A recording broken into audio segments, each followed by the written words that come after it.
I'm taking over this old man's house. Get out, said my husband, arrogantly claiming my family home for himself and his parents after my father, who we lived with, passed away. Don't you guys get it? Hearing my shallow husband's words, I couldn't help but laugh in disbelief. My counterattack against my belittling husband brought his family to their knees. I am Allie. My husband Felix and I were living with my father. My mom passed away when I was in high school, and since then, my dad has raised me with so much love. I adore my dad. When he turned 70 and got older, I got worried and asked Felix if we could live with him. Felix agreed, and we started living at my family home.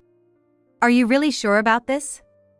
I can manage on my own, my dad said to me, concerned. This was about Felix and I moving in with him. When I first brought up the idea to my dad, he seemed happy for a moment but quickly became worried. I appreciate it, but am I going to be in the way of your and Felix's life? Dad always puts me first. But when I told him how much I wanted to be with him and that Felix agreed, he smiled and gave us his blessing. Today is the moving day for Felix and me. We're unpacking the stuff that the movers brought in. Not this again. I've already told you I wanted to do this. That's right, Dad. Plus, it's closer to work for me, and it's a big help, Felix added. Hearing us, my dad smiled a little and agreed. After we had unpacked a bit, we went to the living room, where Dad had made us some warm coffee. I was just about to have some coffee when I heard you guys coming down the stairs. Thought you might need a break, so I prepared some for you and Felix too. Felix and I, tired from the move, gratefully accepted and rested a bit, chatting with Dad. Watching them, I felt like our life here would be more fun than before, and I was happy. After the break, Felix and I went back to finish unpacking. Rolling up my sleeves, I geared up for the final push. Hey, you could quit your job.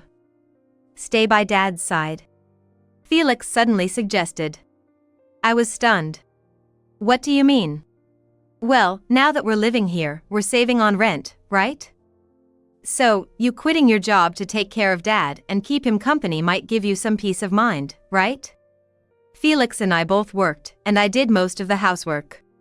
Felix helped sometimes, but it was still pretty hectic. I was a bit torn about Felix's suggestion, but told him I'd think about it. Sure, spending more time with Dad would be great. And focusing on housework might lessen my load. Felix's proposal was tempting, but it would mean relying on him for income.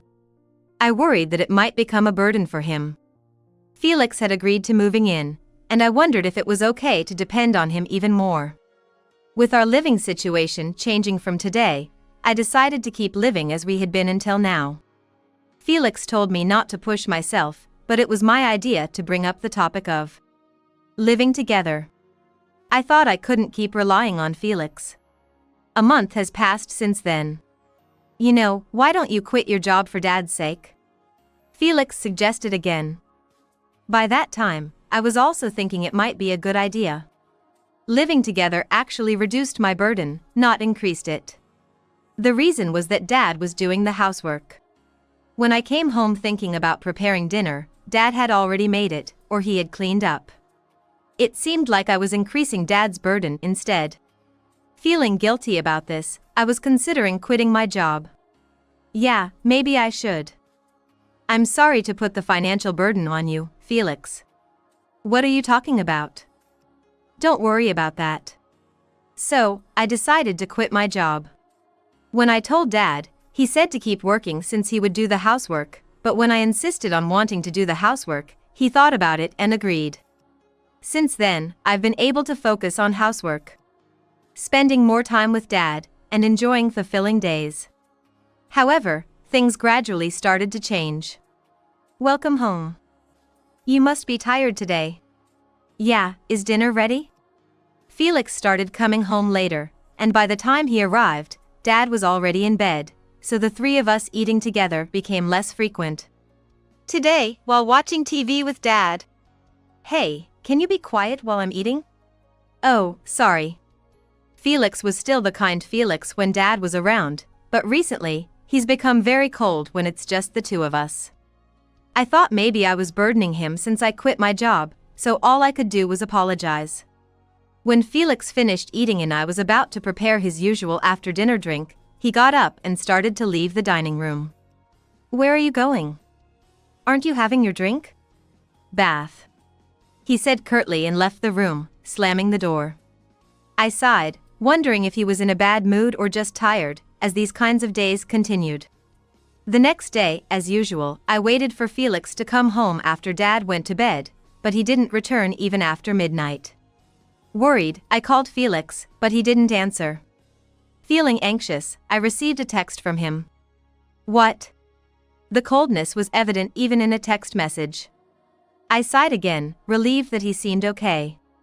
"Still at work?" "I was worried since you're late." His reply came quickly when I sent that message. "On a business trip." Just 3 words. But it was enough for me to understand he wouldn't be coming home today. I hadn't heard anything about a business trip and wanted to ask him why he didn't tell me beforehand, but I thought bringing it up might just make Felix more upset. "You're on a business trip?" "Got it. When will you be back?" I texted but got no reply. After that, Felix's business trips seemed to increase. And he didn't even tell me when he'd be away or when he'd be back. Dad was worried too, and when he asked Felix if everything was okay, Felix would respond with a bright smile he no longer showed me, saying, "I'm totally fine. Working hard for the family." Seeing this, I thought maybe he was upset with me. I tried to have a talk, but he'd brush it off with, "I'm just busy or too tired, let's talk some other time," and we never really had a proper conversation. Eventually, Felix hardly came home at all. That made me suspicious. Could he be cheating? Then, out of the blue, I got a message from my mother-in-law. "Give me Felix's company address." Just 1 sentence, no greeting. My in-laws hadn't liked me since the beginning of our marriage, often making snide remarks or harassing me, so I gradually distanced myself from them. Felix understood this, so it never affected our relationship, but it also meant we never mended ties with his parents. We remain in a distant relationship. When I got this sudden email from my mother-in-law, I wondered what it meant and replied, "Hello, it's been a while. Why do you need Felix's company address?" She must have been displeased with my response because she called me, clearly angry. "Hello, long time no see." "It's not a long time no see. You're making Felix take care of your father, you've quit your job and aren't doing any housework. How dare you? Because of you, he's staying with us now. He forgot his lunch today, so I was going to take it to his office. And you have the nerve to act like this. I can't believe it. Give me the address right now. And just so you know, Felix will be living with us from now on." I was stunned by her tirade. I found out that the days Felix said he was on a business trip, he was actually going back to his parents' house. I was shocked to hear they had such a story about me. Felix had told me it was okay to quit my job, to stay with Dad, but his true feelings seemed different, and I felt so sad I almost cried. I couldn't say anything back, just gave her Felix's office address and hung up. Trying to calm down, I made some coffee in the living room when Dad came in. I smiled as usual and asked him, "Want some coffee?" He looked at me, smiled, and said, "Sure, I'd like some." As we drank our coffee together, Dad started talking. "Your mom and I used to argue a lot when we were young. Misunderstandings, miscommunications, but we always resolved them by talking and being honest.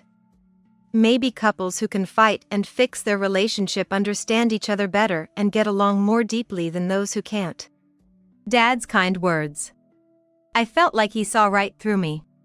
His words resonated with me, and I decided to have a serious talk with Felix. "You're right, Dad." "Thanks." I smiled and Dad smiled back. Later, I sent Felix an email about the call from his mother and that I wanted to talk. But he replied saying it was too much trouble, and I sighed. Who's really making things difficult? Anger towards Felix started to rise in me. I wanted to reply impulsively, but I knew I had to stay calm, so I took a deep breath.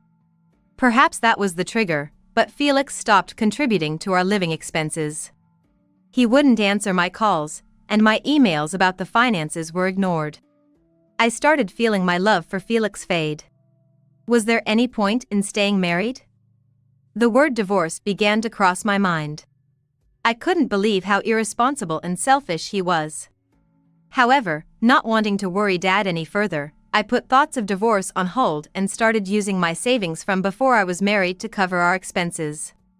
I had gotten used to life without Felix, enjoying my days with Dad. But then one day, Dad collapsed. He was rushed to the hospital, and I was told he didn't have long left. I broke down crying, unable to hear what the doctors and nurses were saying. When I went to Dad's room, he was conscious and forced a smile, saying, "Sorry to worry you." I took his hand and said, "You'll be fine. You'll get better," trying to smile, but my eyes were swollen from crying. "What a face you're making," he said, smiling sadly. Seeing him like that almost made me cry again. Knowing that he would need to stay in the hospital, I went home to get some clothes and other things. Alone in the house, I started crying again. It was the home I'd grown up in, filled with too many memories. The thought of being there alone was unbearable. As I cried, my phone rang. Thinking it was the hospital, I checked and saw an email from Felix. "We're living separately now, so handle your own expenses. Why don't you use your dad's pension?" Seeing that, I impulsively threw my phone. That was the moment any feelings for Felix completely vanished. I was shaking with anger and sadness. But then thought it was a waste to even be angry at him. I wondered what Dad would think if he saw me like this. And somehow found the strength to calm down. I washed my face. I finished preparing for the hospital and was about to leave when the mail arrived. Among it was something that seemed like good news to me. I set the document aside and headed back to the hospital. Dad's condition only worsened, and I knew our time together was running short. I spent my time at the hospital laughing and talking with Dad, then crying when I returned home. Eventually, Dad passed away peacefully. I was prepared, but the loss hit me hard. Nevertheless, Dad left me with so much, and his presence in my heart was immense. With support from relatives, we managed to get through the funeral smoothly, but Felix and his parents never showed up. I hadn't specifically informed them of Dad's passing, so I didn't expect them to come. But they must have found out from someone else, because a few days after I'd finished sorting Dad's belongings and paperwork, Felix showed up nonchalantly with a bunch of his stuff. "Long time no see. Dad passed away, huh?" The moment I saw Felix's face, I felt a rush of blood to my head. Suppressing the urge to hit him, I took a deep breath and responded calmly. "What do you want? And what's with all this stuff?" "What do you mean what for? I'm your husband, aren't I? And this stuff belongs to my parents." "What?" I felt extremely uncomfortable when Felix used the word husband. I couldn't comprehend what he was saying. How could someone who left home on his own, stopped contributing to the expenses, and lived carefreely claim such a thing? I was so appalled I couldn't find the words to respond. "Weren't you waiting for me? No job, struggling with living expenses, and having to take care of my father all alone. You're speechless with joy? More like you fell for my plan." I asked him what he meant by plan. And his reply was unbelievable. "I never wanted to live with that old man. Living with him was a joke. But I thought if I said that, you'd consider divorce, and then I wouldn't get the house. So I pretended to be a good husband and got you unemployed, making you and the old man dependent on me. That way, the house would become mine." Hearing this, I unconsciously glared at Felix. It was inconceivable. I felt pathetic for having married such a person, and overflowed with remorse for my father. I tried to control my trembling body, full of anger. "But you left and stopped contributing financially. What you're saying is contradictory." Felix scratched his head, looking annoyed. "Yeah, I reached my limit. I never thought I was such a short-tempered guy. But I thought you didn't have the courage to divorce me, so even if I wasn't there, my plan would still succeed. Looking at his sickeningly smiling face, I couldn't even remember why I ever liked him. I didn't want to see his face or hear his voice anymore. In my eyes, Felix had become utterly repulsive. And so, as planned, I succeeded. This house may be old, but it's spacious and in a good location. It will be valuable if sold. From today, I'm going to live here with my parents. Could there be anyone else so selfishly motivated? He must not have learned any morals. Well, considering his parents, it's not surprising. As I stood silently, appalled, Felix, thinking he had shocked me, delivered another blow. I'm taking over this old man's house. Get out. Watching Felix's parents' belongings being brought in, I realized he didn't understand his position at all. He looked down on me with a smug face, calling my father an old man. There was no way I could let this go. I couldn't hold back my laughter anymore at Felix's words and burst out laughing. Surprised by my sudden laughter, Felix looked puzzled. Have you lost your mind? That's my line. The thought of revealing the truth to him made me laugh uncontrollably. Angered by my reaction, Felix started to fume. But I ignored him and told him the reality. Don't you know? This is my house. There's no way it could ever be yours. As Felix stood frozen from my words, I added more. Plus, you and I are strangers now, didn't your mom tell you? I said with a laugh. Felix was dumbfounded. And quickly made a phone call. Apparently to his mother. Hey, Mom? Allie's saying something weird. We haven't divorced, right? She's saying you know something about it. What does that mean? What? You sent it? What have you done? Listening to Felix, it seemed like he was finally understanding the situation. He ended the call with a twisted face. You filed the divorce papers? Yes. Right. The day Dad was hospitalized, I received a filled-out divorce form from your mother by mail. I was so happy I sent it in the next day. Your mom has her moments, huh? Even if it arrived, you weren't supposed to send it. That was just in case. Mom told me to fill it out. I didn't mean to divorce. Well, you filled it out, didn't you? I didn't know you didn't mean it. You got your wish for a divorce, you should be thanking me. Watching Felix's frustration was strangely satisfying. His mother probably sent it to harass me, but at that time, I was contemplating divorce, so it was indeed good news for me. Then Felix started panicking about property division and claiming he was entitled to half of the house for living with my father, but I rebuffed all his claims. I knew we didn't have enough assets for division, explained that property division wasn't necessary, and since the house was in my father's name at the time of our divorce, it didn't count.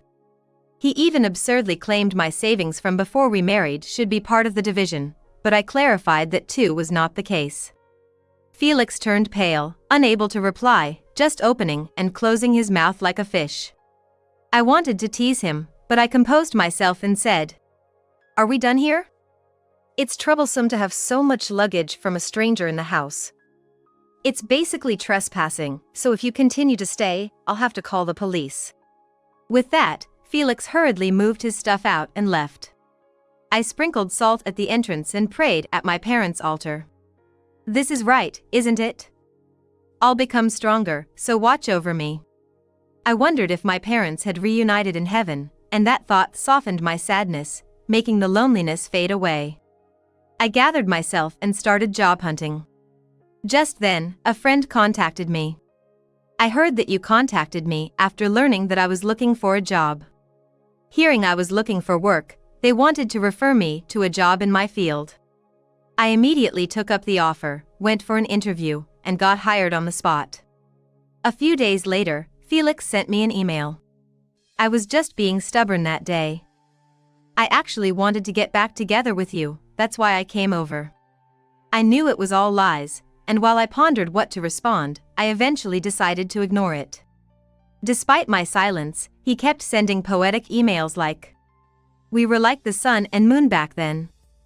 I reached for you but couldn't touch you, now those troubled days are just memories. We can be in each other's reach now. I can't live without your love. Give me that radiant, fulfilling love once more. My life is yours. You're the most important thing to me. Our love is eternal. No matter where you are, my heart is your home.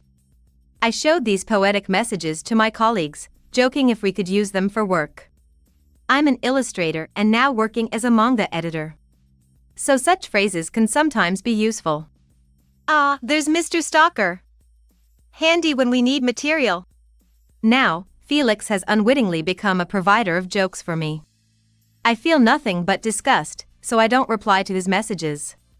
As time goes on, one day my doorbell rings. Looking through the peephole, I see Felix standing there. Thinking he has finally shown up, I immediately call the police. Hey! I know you're in there. I can see your car. Please, just listen to me. I'm in big trouble. We were supposed to move into this house, so my parents put our family home up for sale. Now I have to leave. Please, help me out. Despite hearing his pleas, it's none of my concern. I think, didn't he realize he couldn't take my house when he decided not to retract his claim? It's apparent from the emails he sent that he hasn't given up, but I'm just astounded by his family's naive thinking. Soon, the police arrive and try to persuade Felix, but he resists vehemently and is eventually taken away. Then the onslaught of Romeo emails resumes, and when I continue to ignore them, Felix's parents start contacting me. At first, they call, but when I ignore those two, they resort to emails.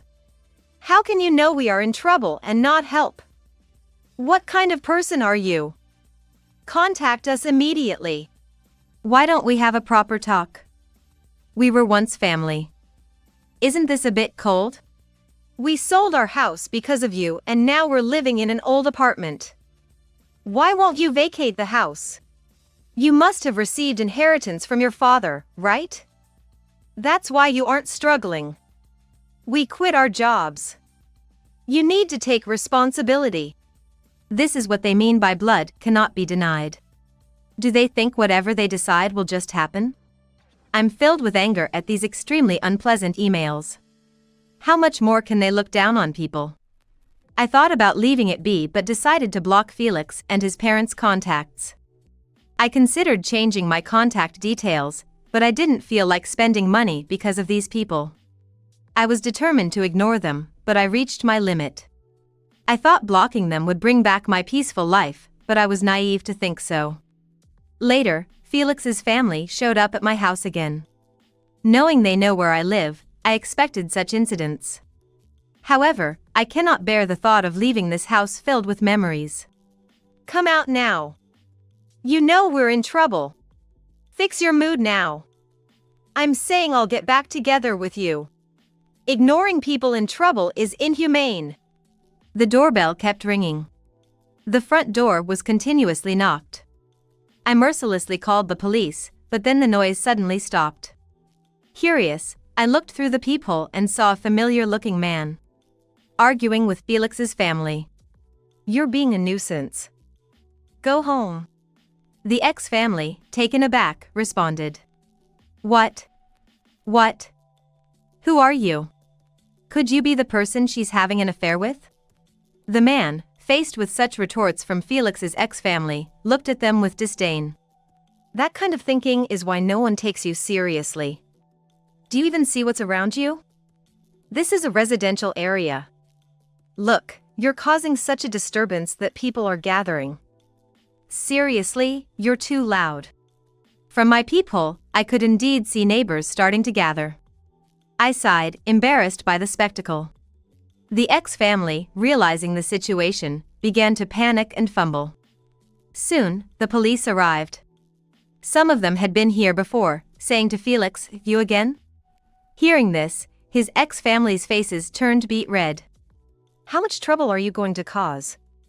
Shame on you, the man said before leaving. I silently thanked him in my heart and breathed a sigh of relief. Afterward, as the onlookers watched, the ex-family was taken away by the police, and the crowd dispersed. A few hours later, my doorbell rang again. Peeking through, I saw the same man who had argued with Felix's ex-family. I hesitated but eventually opened the door cautiously, and the man smiled at me. "Long time no see. You should have told me you were back."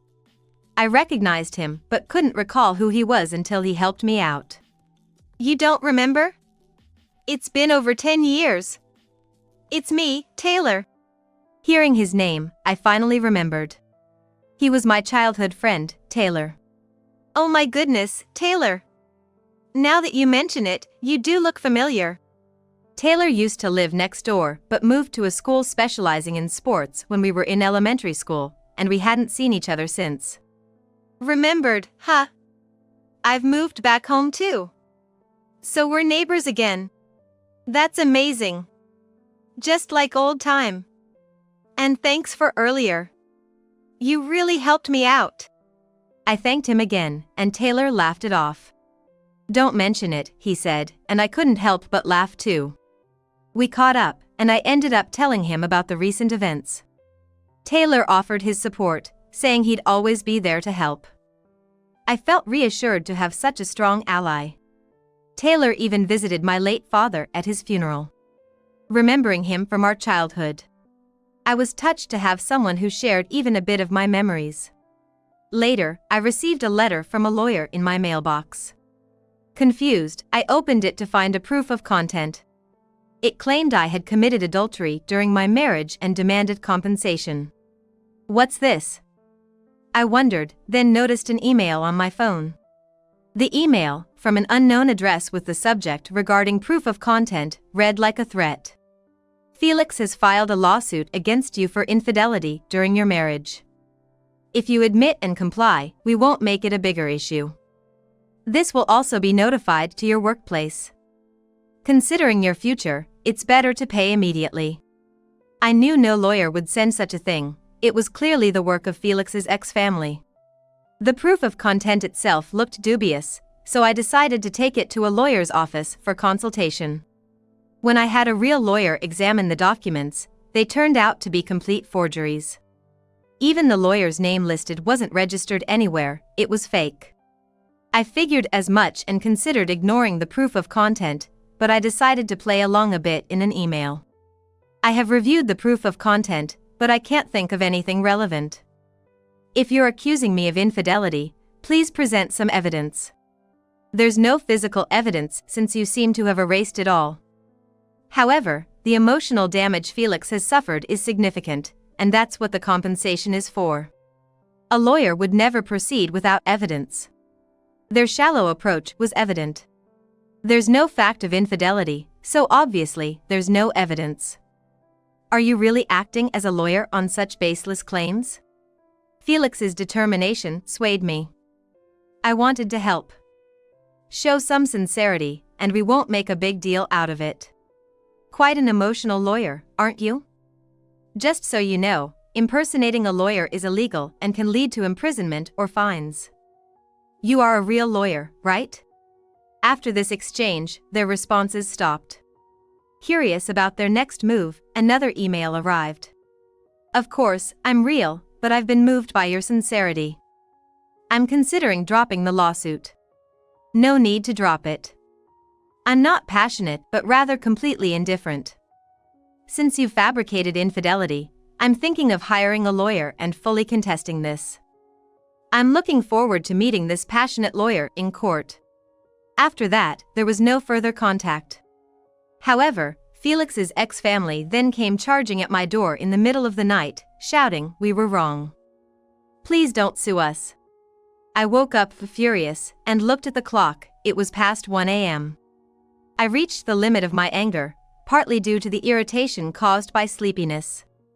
"Be quiet. Enough. Don't ever bother me again," I yelled as I opened the door. Shocking Felix's ex-family who had never seen this side of me. "Toxic family. If you try to bother me again, I won't let it go," I said, holding my father's wooden sword. Seeing it, Felix's ex-family turned pale, with Felix's mother starting to cry and Felix muttering an apology. "Instead of apologizing, just disappear. Never show your face again." I yelled even more furiously, causing my mother-in-law's eyes to turn red as if she was about to cry. Then I saw a police car approaching, likely called by neighbors due to the late-night disturbance. The ex-family was quickly taken away by the police. That person tried to hit us with a wooden sword, Felix's mother accused as she was led away. I explained to the police I thought they were intruders banging on the door at this hour. I kept the wooden sword for self-defense. They seemed convinced. Unbeknownst to me, Taylor had been nearby, witnessing their frequent assaults and testified on my behalf. The police, deeming their behavior malicious, took them away without question. Finally, peace was restored. The next day, at Taylor's suggestion, I filed a victim report. Given the repeated police incidents, it was smoothly processed. Taylor said he had heard my shouting and was about to come over the previous night, joking that I sounded really scary. Later, Felix's ex-family was issued a restraining order and stopped bothering me. Additionally, someone had filmed the commotion and posted it online, leading to whispers in the neighborhood. Unable to move due to lack of funds, they were stuck in an awkward situation, probably living off the ex-parents' pensions. As for me, Taylor and I grew closer, and a few months after reuniting, he confessed, and we started dating. Being with him, who always makes me laugh and is so kind, makes me incredibly happy. I feel grateful every day, thinking this must be a connection my father gave me.